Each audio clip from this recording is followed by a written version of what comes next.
OTLK stock analysis price predictions for Tuesday is Outlook Therapeutics stock a buy. I'll be breaking this down in this quick and short 1 minute video.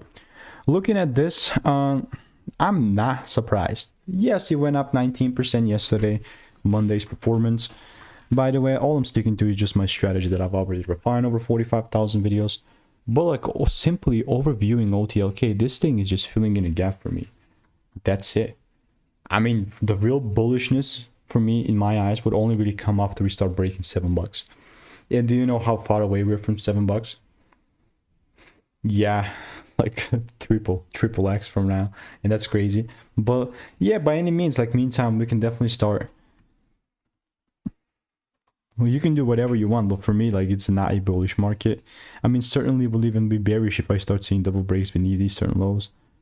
So that's OTLK. That's where we're sitting at right now. So this is not financial advice. Let me know what is your opinion, and if you want to stay tuned and get free money making emails and insights, click the first link in the description. See you in the next